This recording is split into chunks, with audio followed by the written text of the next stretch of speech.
Alright, here is some more updates on the M113 series from Tongde, from RichJohnson Models and Stuff.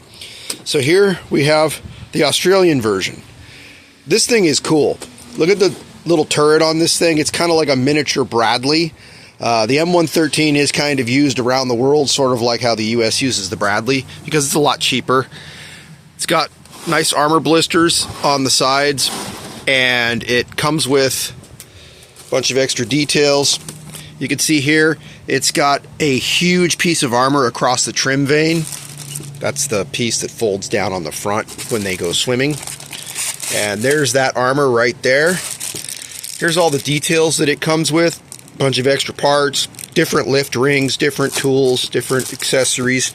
And you can see there's no rear crew hatch on the roof because it has the armored turret. And then everything else is pretty much the same. Here we have the M113 A2. This is what's considered the modern US version or export version of the M113 that is currently in use all over the world.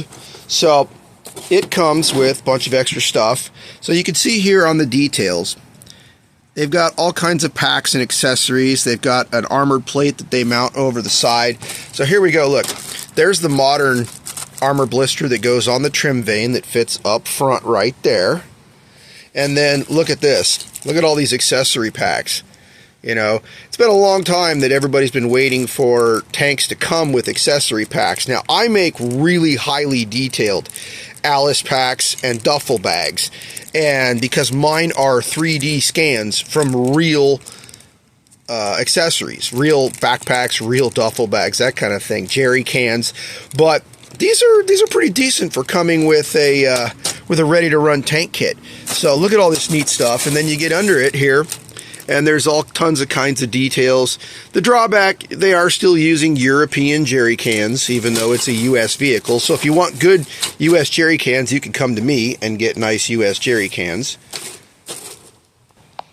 And of course, the difference with the A2, the main difference, is the extensions on the back right here on either side of the door that are what I think are fuel tanks, extended fuel tanks for the vehicle. Don't quote me on it, but I think that's what they are. Also, the A2 comes with side skirts. So does the Australian version. Why they didn't put them on the armored cav version, I don't know. Almost every M113 in Vietnam had side skirts. The armored cav one that they copied didn't have them, so they didn't put them on. But anyway, they got side skirts, as they properly do when they're going to go swimming. Okay, and here we have the RichJohnson Models and Stuff M901 hammerhead tow launcher kit. So this goes on the ACAV or the A2, whatever you'd like to use. And you have to manually raise it up to be able to put it in place. But it stows like this. You raise it up and you install a couple of pins. You're gonna have to drill holes. The holes are marked. They're already there, right there. And then you lift it up and install the pin, and you're ready for combat. So I'll show you how this is done really quick here.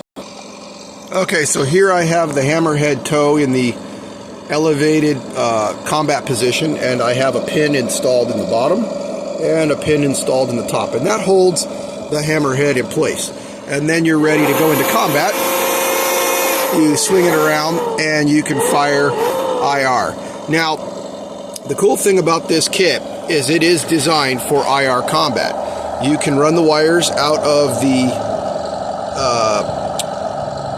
tubing right here, where the wires come out of the hatch, and then run them up the side, underneath, and then in the back there are, let's see if I can get that to focus, there are two ports up here that are channeled into the tubing, where you can then install a flash bulb in one of them and an IR bulb in the other. And that would allow you to do IR combat. You could take this bulb out or get one of the higher IR powered bulbs that are listed on various sites and install them. So that gives you the ability to mount your battle receiver right here on the hatch, and then go up to an obstacle and park behind it and fire tow missiles, over the obstacle, like a hill or a wall or a small building, and you can't get shot, just like the real vehicle would do.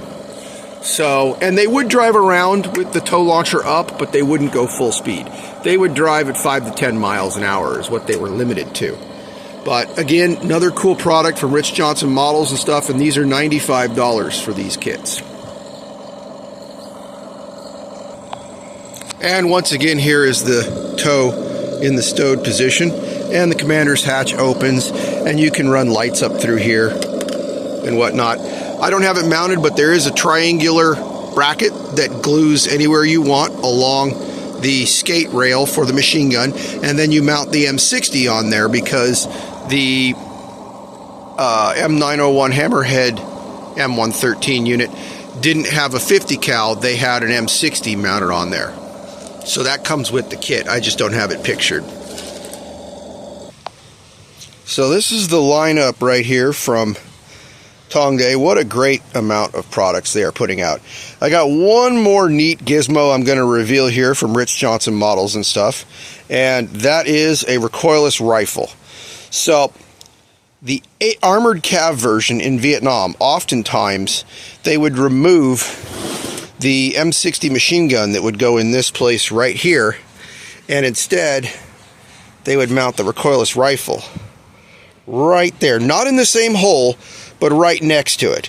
And so they'd have an M60 there, they'd have the 50 cal up front, and then they'd have the recoilless rifle right there.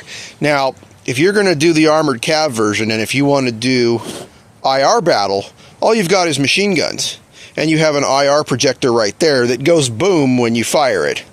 Well, if you add a recoilless rifle from RichJohnson Models and Stuff, then you've got a justification for going boom, and you can shoot at armored vehicles.